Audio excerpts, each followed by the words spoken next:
शांति। ओम शांति बाबा। आज 29 जुलाई 2025 है और आज हम अध्ययन करने जा रहे हैं परम पिता परमात्मा के अनमोल मधुर महावाक्यों को, मुरली को। तो ये जो अमूल्य मुरली है, इसका अनुभव और इसकी अमूल्य जो ये है, इसको महसूस हम तब कर पाते हैं जब बाबा की चैतन्य उपस्थिति में मुरली का अध्ययन करते हैं। और उनकी चैतन्य उपस्थिति को अनुभव करने के लिए हमें करना क्या होगा? 2 काम करने हैं, एक लौकिक रीति की और एक अलौकिक। लौकिक रीति से करना क्या है कि बड़े इत्मीनान से, फुर्सत से, अपने समय अनुसार, दिन में जो भी समय हो उसमें अपने स्थान अनुसार, अपने हिसाब से स्थान चुनना है और उस स्थान पर उस समय बड़े फुर्सत से बैठना है। अपने हाथों में मुरली लेनी है, खुद से मुरली का अध्ययन जरूर करना है और अध्ययन करने के लिए विधि अपनानी है अलौकिक, जो है आत्म अभिमानी स्थिति में आकर मुरली का अध्ययन। तो इसके लिए जो सबसे सहज और सरल विधि है वो है कि मैं आत्मा अपने इस स्थूल शरीर से अलग अपने सूक्ष्म शरीर के साथ चलता हूँ मधुबन की धरा पर, और उसमें भी खास पांडव भवन के उस हिस्ट्री हॉल में जहाँ साकार रूप में मेरे बाबा मुरलियाँ चलाया करते थे।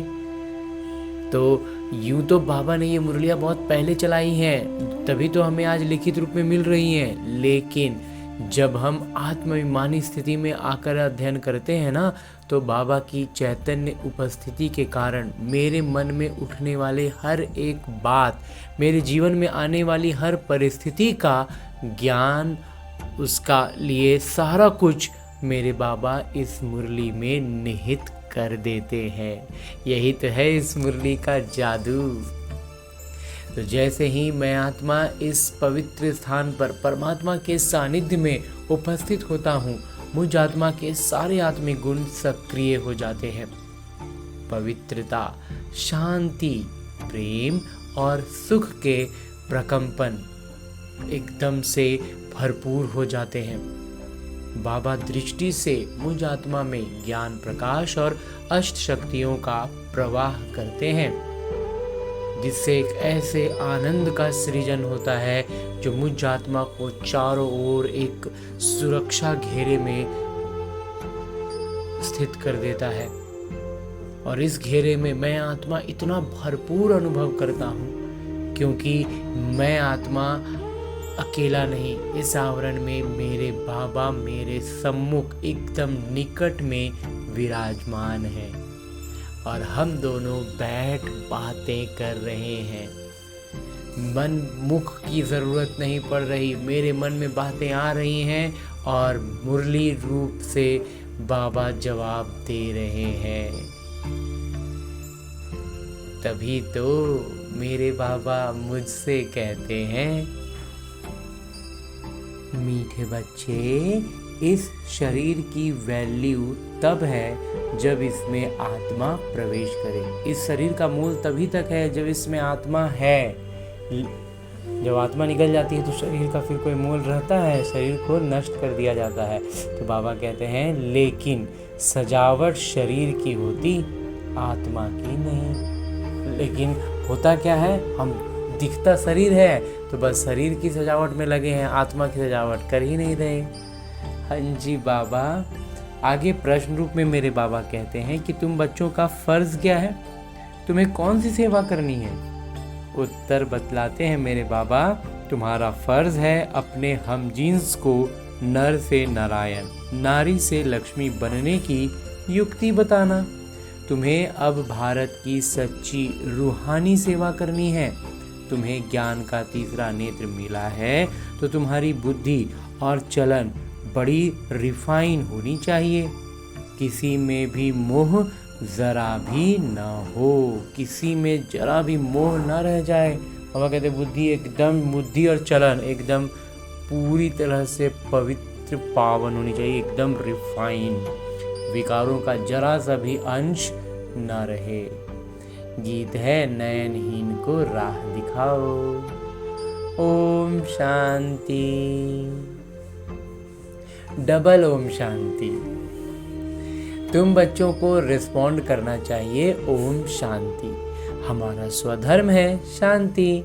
तुम अभी शांति के लिए थोड़े ही कहीं जाएंगे, अब और तो कहीं जाना नहीं है, पूरा ठिकाना मिल गया। तो मनुष्य मन की शांति के लिए साधु संतों के पास भी जाते हैं ना।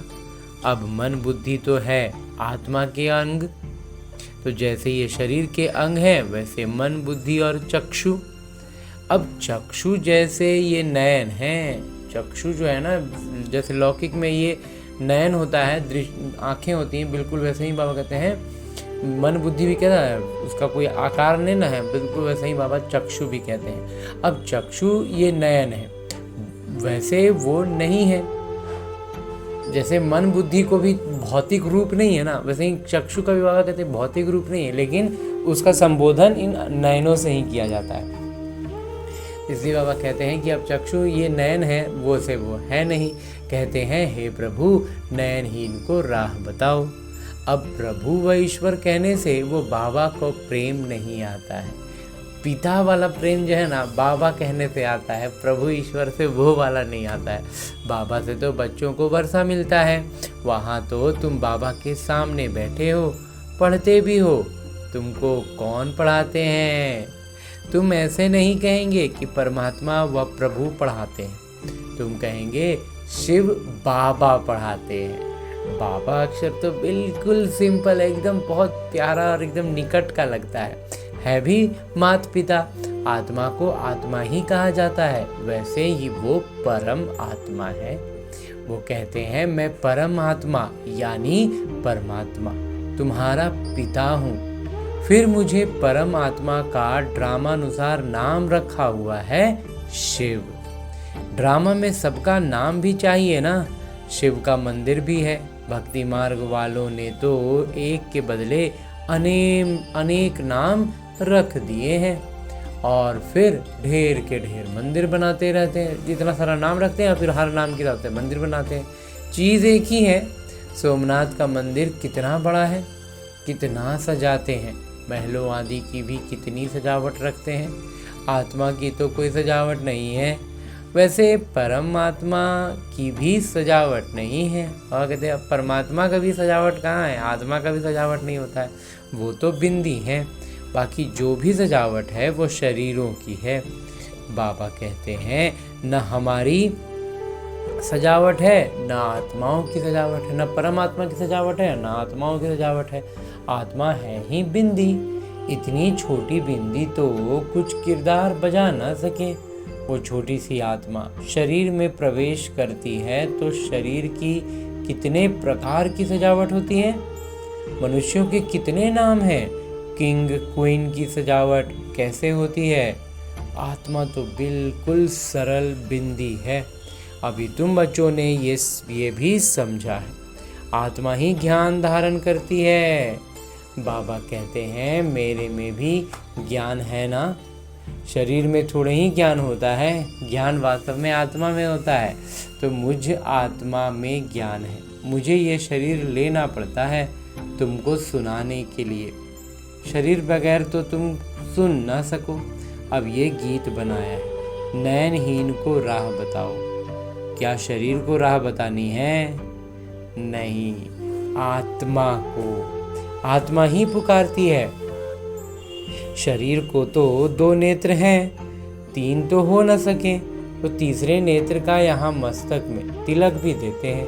कोई सिर्फ बिंदी मुआफिक देते हैं, कोई लकीर निकालते हैं। बिंदी तो है आत्मा, बाकी ज्ञान का तीसरा नेत्र मिलता है। बाबा कहते हैं आत्मा तो वो बिंदी ही है, लेकिन ज्ञान का तीसरा नेत्र हमें मिलता है। आत्मा को पहले ये ज्ञान का तीसरा नेत्र नहीं था। कोई भी मनुष्य मात्र को ये ज्ञान नहीं है, इसलिए ज्ञान नेत्रहीन कहा जाता है। नेत्रहीन कहते हैं, लेकिन वास्तव में ज्ञान का नेत्रहीन कहते हैं। बाकी ये आंखें तो सबको हैं।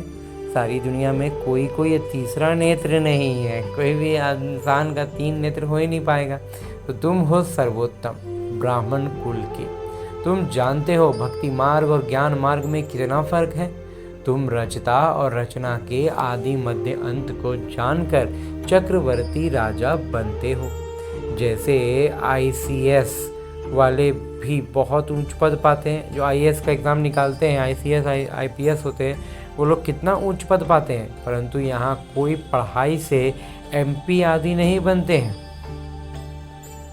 मेंबर ऑफ पार्लियामेंट बनना हो तो उसके लिए थोड़ी ना पढ़ाई चाहिए, यहाँ तो चुनाव होते हैं, वोट्स पर MP आदि बनते हैं। मेंबर ऑफ पार्लियामेंट बनना है तो उसके लिए वोट चलेगा, जनता से वोट लेकर के जीत के संसद और सांसद बनते हैं, लेकिन विधायक और सांसद बनते हैं। लेकिन बाबा कहते हैं इसके लिए तो पढ़ाई नहीं चाहिए, अभी तुम महात्माओं को बाबा की श्रीमत मिलती है और कोई भी ऐसे नहीं कहेंगे कि हम आत्मा को मत देते हैं। वो तो सब हैं देह अभिमानी, वो सब के सब क्या हैं, शरीर के भान में है, उसी अनुसार अपना जीवन चला रहे हैं। बाबा ही आकर देही अभिमानी यानी आत्म अभिमानी बनना सिखलाते हैं। सब हैं देह अभिमानी, जितने भी हैं ना, जितने भी लोग हम देखते हैं सब शरीर के भान में ही हैं। मनुष्य शरीर का कितना भवकार रखते हैं, यहाँ तो बाबा आत्माओं को ही देखते हैं। शरीर तो विनाशी, वर्थ नॉट अ पेनी है। इस शरीर की ना बाबा कहते हैं फूटी कौड़ी कीमत नहीं है शरीर की।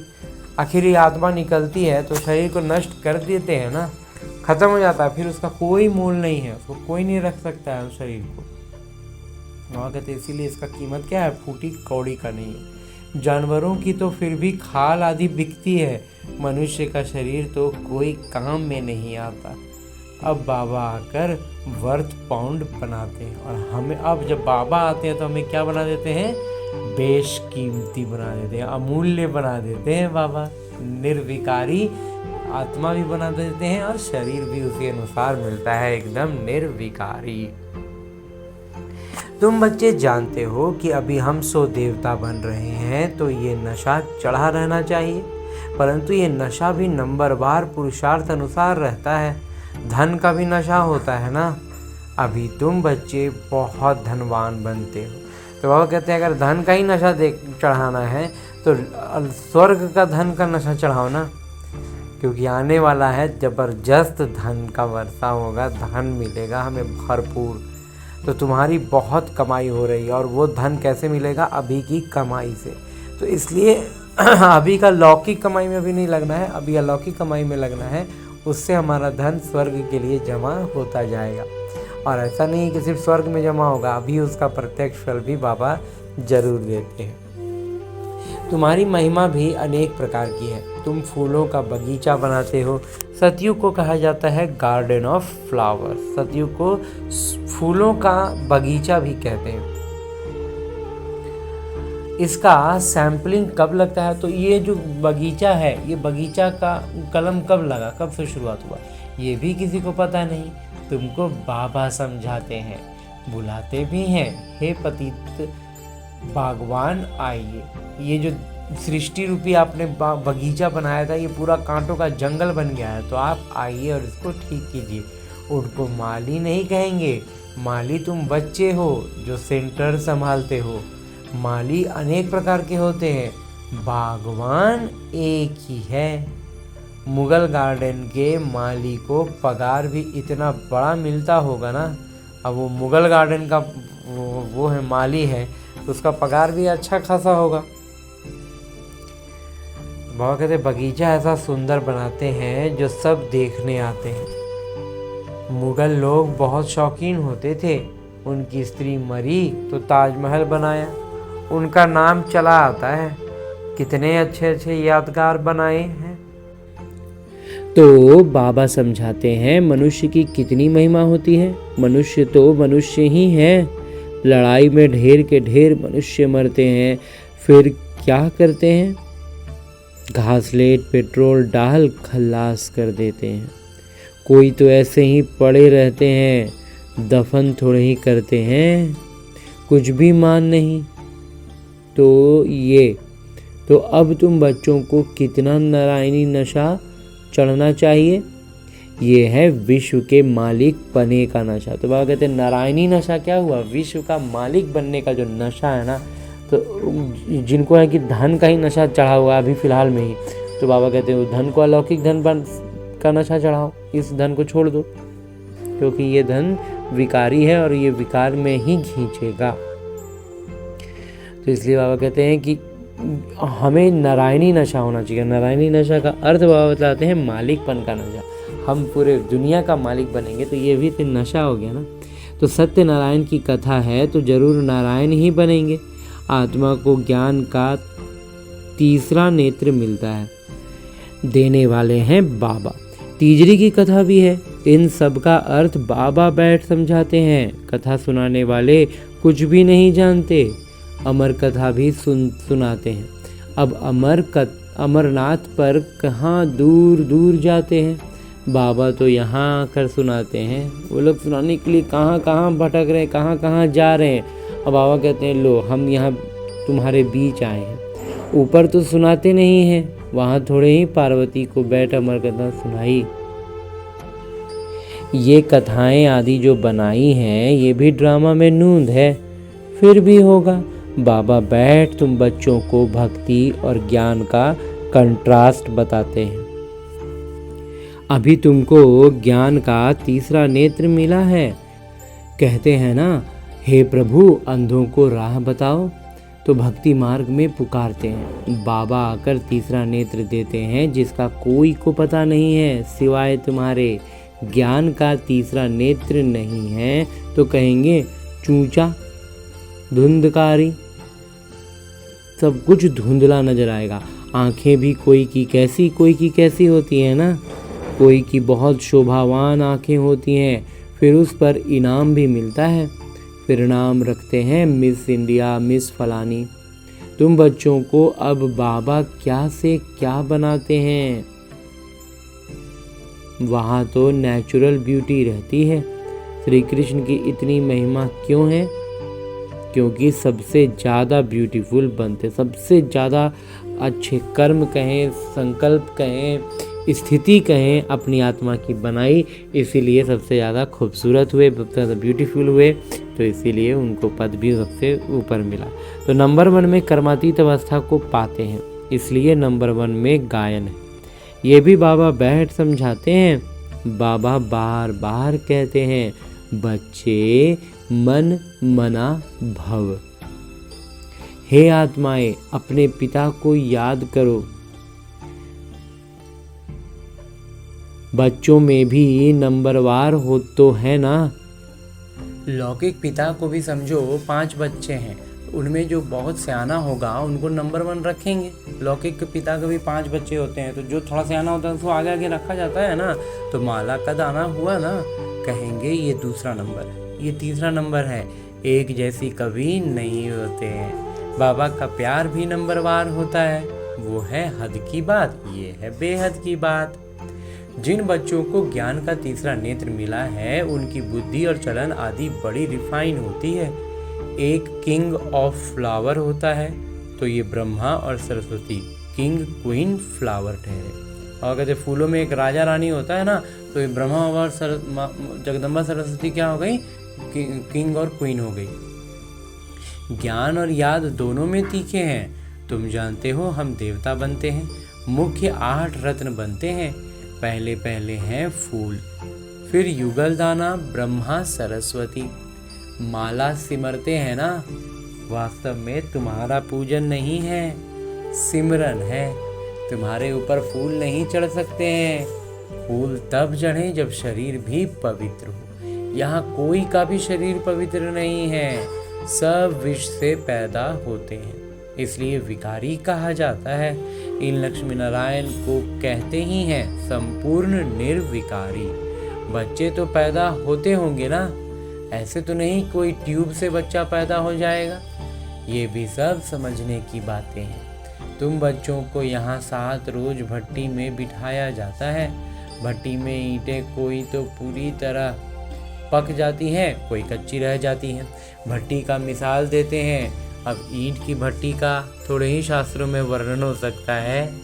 फिर उसमें बिल्ली की भी बात है। गुलाब कावली की कहानी में भी बिल्ली का नाम दिखाया है। दीवे यानी दीपक को बुझा देती थी, तुम्हारा भी ये हाल होता है ना।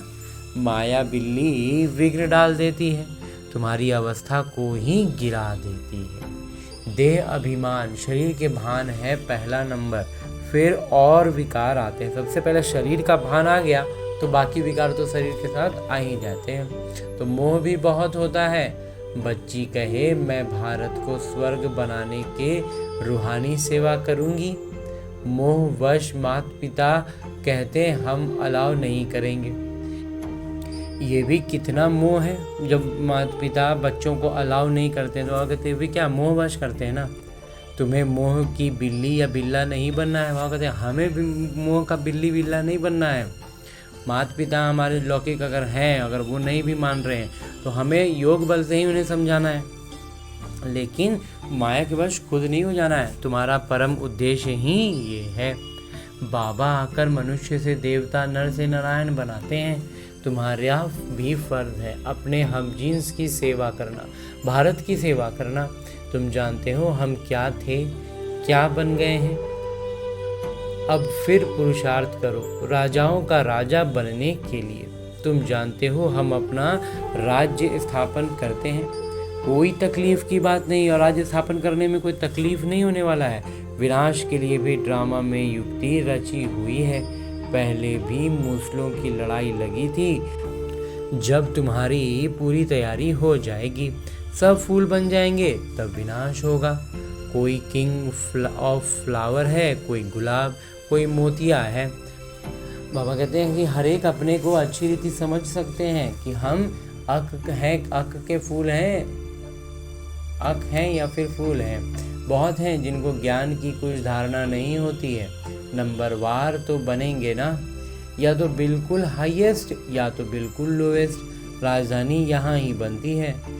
शास्त्रों में तो दिखाया है पांडव गल मरे, फिर क्या हुआ कुछ भी पता नहीं। कथाएं तो बहुत बनाई हैं, ऐसी कोई बात है नहीं। बाबा कहते सब कथाएं हैं, मन की इधर उधर की बातें हैं, विकारों के साथ उलझी हुई बातों को यहाँ सब में लिखा हुआ है। अभी तुम बच्चे कितना स्वच्छ बुद्धि बनते हो। बाबा तुमको बहुत प्रकार से समझाते रहते हैं, कितना सहज है। सिर्फ बाबा को और वर्षे को याद करना है। बाबा कहते हैं मैं ही पतित पावन हूँ, तुम्हारी आत्मा और शरीर दोनों पतित है। अब पावन बनना है। आत्मा पवित्र बनती है तो शरीर भी पवित्र बनता है। अभी तुमको बहुत मेहनत करनी है। बाबा कहते हैं बच्चे बहुत कमजोर हैं, याद भूल जाती है। बाबा खुद अपना अनुभव बताते हैं। भोजन पर याद करता हूँ, शिव बाबा हमको खिलाते हैं, फिर भूल जाते हैं। शुरुआत करते हैं ना तो उसमें याद करके हाँ शिव बाबा के साथ बैठे हैं, शिव बाबा हमको खिला रहे हैं, और फिर खाते खाते भूल जाते हैं। फिर स्मृति में आता है। तुम्हारे में भी नंबरवार पुरुषार्थ अनुसार है। कोई तो बंधन मुक्त होते हुए भी फिर फंस मरते हैं। कोई बाबा कहते हैं ऐसे हैं जो बंधन मुक्त हो गए हैं और फिर भी जाके फंस रहे हैं। धर्म के भी बच्चे बना देते हैं। अभी तुम बच्चों को ज्ञान का तीसरा नेत्र देने वाले पिता मिले हुए हैं। इनको फिर नाम दिया है तीजरी की कथा, अर्थात तीसरा नेत्र मिलने की कथा। अब तुम नास्तिक से आस्तिक बनते हो। बच्चे जानते हैं बाबा बिंदी हैं, ज्ञान के सागर हैं। वो तो कह देते नाम रूप से न्यारा है। अरे ज्ञान के सागर तो जरूर ज्ञान सुनाने वाले होंगे ना। इनका रूप भी लिंग दिखाते हैं, फिर उनको नाम रूप से न्यारा कैसे कहते हैं। सैकड़ों नाम रख दिए हैं। बच्चों की बुद्धि में ये सारा ज्ञान अच्छी रीति रहना चाहिए। कहते भी हैं परमात्मा ज्ञान के सागर हैं। सारा जंगल कलम बनाओ तो भी अंत नहीं हो सकता।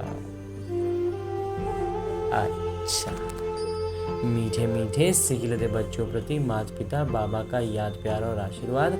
रूहानी बाबा की रूहानी बच्चों को नमस्ते। हम रूहानी बच्चों की ओर से रूहानी माता पिता को याद प्यार और प्रणाम। धन्यवाद बाबा, धन्यवाद। मुरली के लिए भी धन्यवाद, और इस अनूठे अलौकिक ब्राह्मण जीवन के लिए भी बहुत बहुत बहुत धन्यवाद बाबा, बहुत धन्यवाद। आगे आज की मुरली से लिए गए वो प्रमुख बिंदु हैं जिन्हें हमें अपने ब्राह्मण जीवन में धारण करने हैं।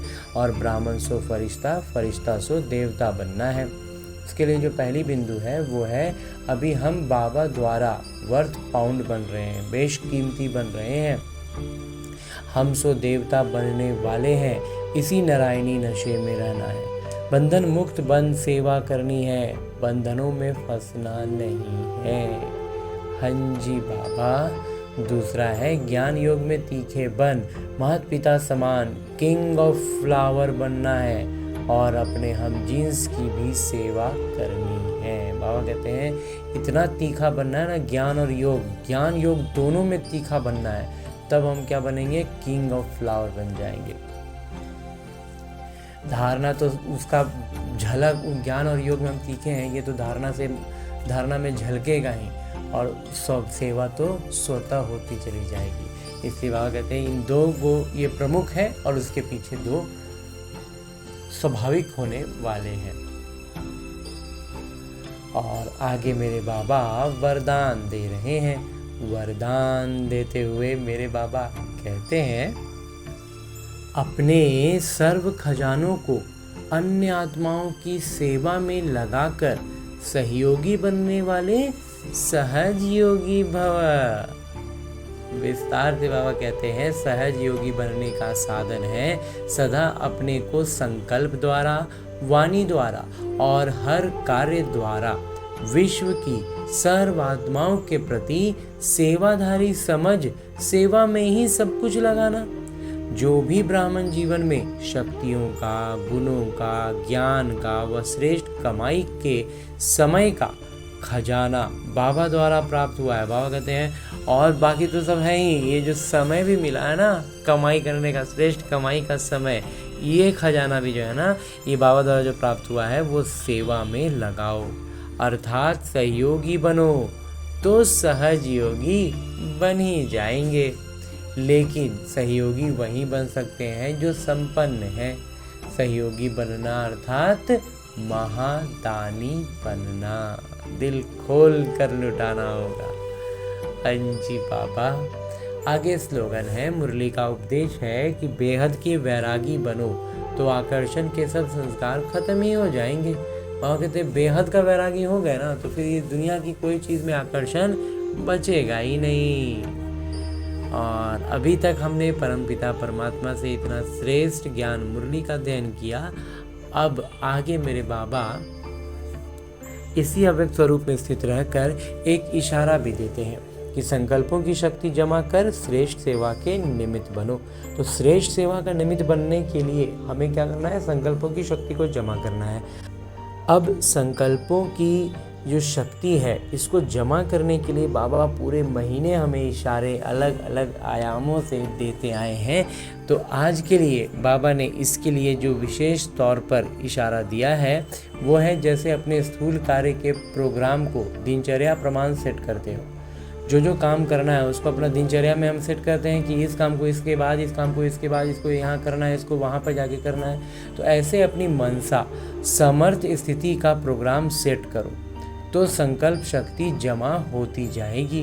बाबा कहते हैं अपना मनसा जो है ना, दिनचर्या में स्थूल कार्य सेट किए, ऐसे ही अपने मनसा में, मन में संकल्पों की स्थिति में समर्थ स्थिति का प्रोग्राम सेट करो।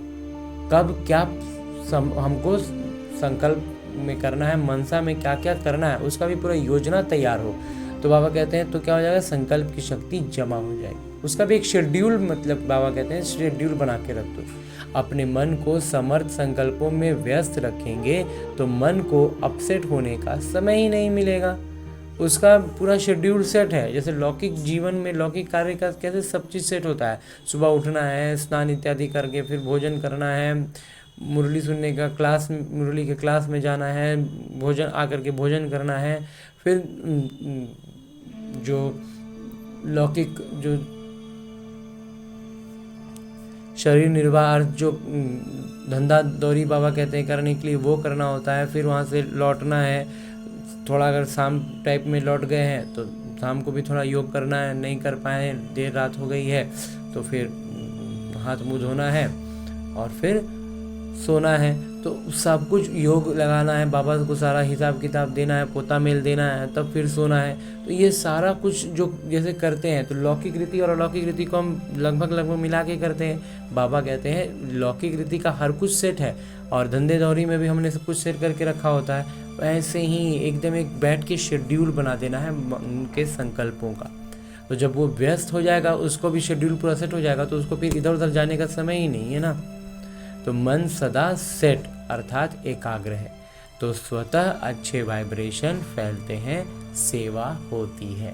जब क्या हो जाएगा, मन का भी एकदम प्रोग्राम सेट हो गया, तो मन भी फिर इधर उधर कहीं जाएगा नहीं। और जब निरंतर वो सेट रहेगा, मतलब पापा कहते हैं उसका अर्थ क्या हुआ, एकाग्र रहेगा, तो क्या होगा, स्वतः फिर वाइब्रेशन अच्छे होंगे और सेवा होती ही है। फैलते जाता है, वाइब्रेशन फैलता गया, सेवा होती गई। तो इस स्थिति को, आज के बाबा के इस इशारे को बड़ा ज़बरदस्त है। एकदम बाबा ने आज ऐसा एकदम बैठ के स्पष्ट कर दिया कि देखो ये काम ना ऐसे कर लो। तो ये काम करना है ना, तो चलिए अपने अपने मन के दिनचर्या, उसके लिए भी एक पूरा एक शेड्यूल बना देते हैं, एक पूरा सारणी बना देते हैं कि कब मन को क्या संकल्प करना है, कहाँ पर करना है, क्यों करना है, कैसे करना है, और उसका एक ऐसा पूरा सब कुछ सेट कर देते हैं दिनचर्या कि फिर उसको इधर उधर जाने का जगह नहीं मिले, वो एकाग्र रह जाए। एकाग्र मन रहा तो फिर सेवा स्वतः होती जाएगी ना। तो बस इसी उद्देश्य के साथ ढेर सारी शुभ भावना और शुभकामनाओं से भरपूर होकर लौटते हैं अपने स्थूल शरीर में, अपने लौकिक किरदार में। अच्छा, ओम शांति।